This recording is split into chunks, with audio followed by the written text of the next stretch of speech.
அஸ்ஸலாமு அலைக்கும் ரஹ்மத்துல்லாஹி வபரகாத்துஹு. அன்பான உறவுகளே, நாம் எல்லாம் ஆவலோடு எதிர்பார்க்கிற ஈதுல் அத்ஹாவுடைய பெருநாளை கொண்டாட இருக்கிறோம். நாம் ஏதாவது ஒரு செயலை செய்தால் அந்த செயல் ஒரு 10 ஆண்டுகளுக்கு முன்னால் நடந்ததாக இருக்கலாம், ஒரு 100 ஆண்டுகளுக்கு முன்னால் நடந்ததாக இருக்கலாம். ஆனால் ஈதுல் அத்ஹாவுடைய பெருநாளில் அதை சுற்றி இருக்கிற நாட்களில் நாம் முன்னெடுக்கிற எல்லா அமல்களும் ஒரு 5000 ஆண்டுகளுக்கு முன்னால் இந்த பூமி பந்தில் நடத்தி காண்பிக்கப்பட்டது என்று சொன்னால் அது மிக மிக உண்மையான செய்தி. 5000 ஆண்டுகளுக்கு முன்னால் நடைமுறைப்படுத்தி காண்பிக்கப்பட்ட ஒரு அமல், ஒரு செயல் இன்று வரை தொடராக இந்த பூமி பந்திலே நடாத்தப்படுகிறது என்று சொன்னால் அதை குறித்து நாம் ஆழமாக யோசிக்க கடமைப்பட்டு இருக்கிறோம். எல்லோரும் அதை குறித்து பல்வேறுபட்ட கருத்துக்களை பகிர்கிற அதே வேளையிலே ஒரு வரலாற்று தொன்மையான ஒரு அமல் என்பதை ஈதுல் அத்ஹா நமக்கு அடையாளப்படுத்துகிறது.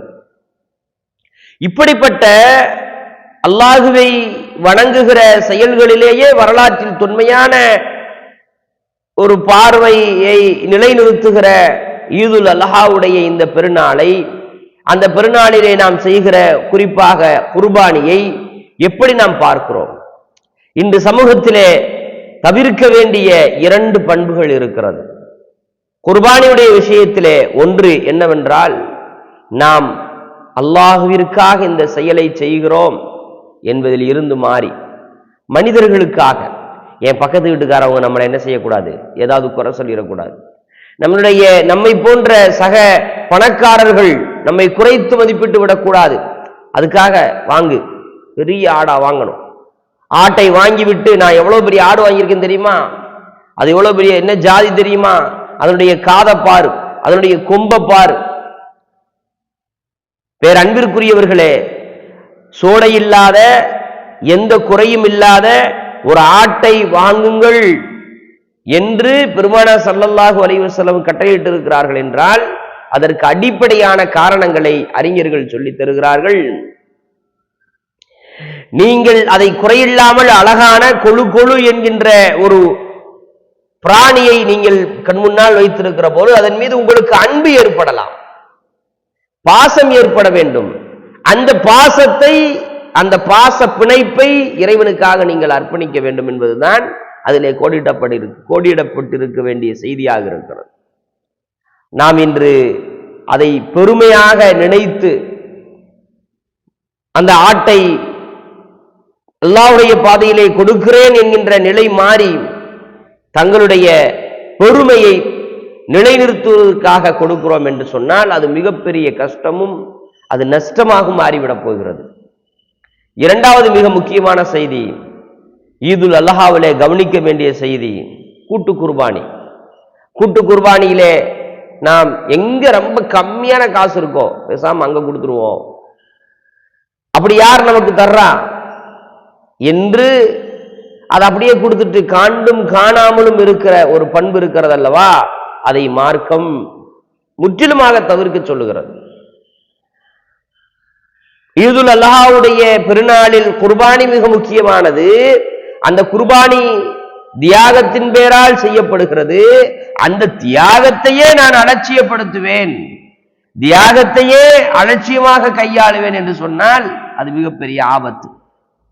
ஆக இந்த உயர்ந்த வரலாற்று தொன்மையான இந்த பண்பை நம்முடைய வருங்கால தலைமுறைக்கு நாம் பெருமைக்குரியதாகவும் அலட்சியத்திற்குரியதாகவும் பொடுபோக்காகவும் நாம் நடைமுறைப்படுத்தி காண்பித்தால் அது இந்த சமூகத்தினுடைய மிகப்பெரிய ஆபத்து என்பதை நாம் விளங்க கடமைப்பட்டிருக்கிறோம்.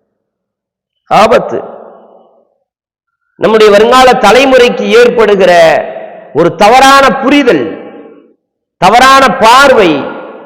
ஆகையால் ஈதுல் அத்ஹாவுடைய பெருநாளிலே 2 விஷயங்களை முற்றிலுமாக தவிர்க்க வேண்டும். ஒன்று, அதை நாம் பெருமையாக கருதி செயல்படுவது.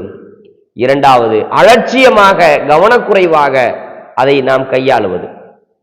மூன்றாவது மிக முக்கியமான செய்தி ஒன்று இருக்கிறது, அதை நாம் கண்டிப்பாக நிலைநிறுத்தியே ஆக வேண்டும். எதுவென்றால் புரிந்து கொண்டே ஆக வேண்டும். எதுவென்றால் இறைவனுடைய பாதையிலே அர்ப்பணிக்கிறது என்று சொன்னால், ஒரு ஆட்டை மட்டும் நீங்கள் அர்ப்பணியுங்கள் என்று ஈதுல் அல்ஹாவுடைய பெருநாளின் வழியாக மார்க்கம் நமக்கு சொல்லித் தரவில்லை. மாறாக உங்களுடைய நேரத்தை இறைவனுடைய பாதையிலே அர்ப்பணியுங்கள். உங்கள் உடல் ஆரோக்கியத்தை இறைவனுடைய பாதையிலே அர்ப்பணியுங்கள். உங்களுடைய கல்வி ஞானத்தை இறைவனுடைய பாதையிலே அர்ப்பணியுங்கள். உங்களுடைய பொருளாதாரத்தை இறைவனுடைய பாதையிலே அர்ப்பணியுங்கள்.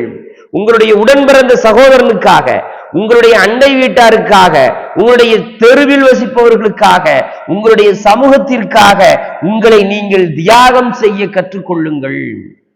இந்த தியாக திருநாள் என்று சொல்வதின் வழியாக அல்லாஹ் எதை எதிர்பார்க்கிறார் என்றால், ஒரு செல்ஃபிஸ்டாக இல்லாமல் ஒரு பொதுநலவாதியாக, சமூகத்தின் மீது அக்கறை உள்ளவனாக, மற்ற மனிதர்களின் மீது பாசம் உள்ளவனாக இந்த முஃமின் மாற வேண்டும் என்பதைத்தான் அல்லாஹ் எதிர்பார்க்கிறான். இன்ஷா அல்லாஹ் 2 விஷயங்களை தவிர்ப்போம், ஒரு விஷயத்தை பற்றி பிடிப்போம். அல்லாஹ் நம்மை கண்ணியப்படுத்துவானாக. அஸ்ஸலாமு அலைக்கும் ரஹ்மத்துல்லாஹி வபரகாத்துஹு.